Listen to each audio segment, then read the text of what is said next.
दिल में एक्ट्रेस बनने का ख्वाब और आंखों में कामयाबी पाने का सपना लेकर आई रानी चटर्जी को शायद ही इस बात का अंदाजा होगा कि उनकी एक्टिंग और उनके हॉट लुक को दर्शक इतना पसंद करेंगे कि उनके फैन बन जाएंगे और रानी को भोजपुरी फिल्म इंडस्ट्री में एक खास पहचान मिल जाएगी।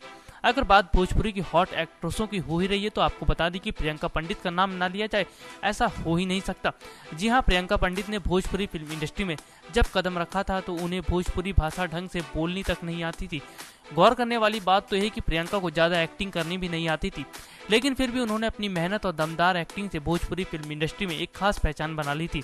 दरअसल भोजपुरी की इन अदाकाराओं के बारे में हम आपको इसलिए बता रहे हैं क्योंकि इनकी फिल्में जल्द ही सिनेमाघरों में रिलीज होने वाली है। आपको बता दें कि रानी की फिल्म इलाहाबाद से इस्लामाबाद और प्रियंका की फिल्म साम्राज्य जल्द ही सिनेमाघरों में रिलीज होने वाली है। वहीं इन दोनों अभिनेत्रियों की फिल्म रिलीज होने को लेकर कई सवाल खड़े हो रहे हैं। क्या रानी चटर्जी की फिल्म सिनेमाघरों में रिलीज होने के बाद ज्यादा कमाई करेगी या फिर प्रियंका की फिल्म रिलीज होने के बाद ज्यादा कमाई करने वाली है? खैर, इस बात का पता तो तभी चल पाएगा जब ये फिल्म सिनेमाघरों में रिलीज होगी। नेक्स्ट 9 न्यूज रूम से राहुल की report. Subscribe now to receive new updates, reviews and news.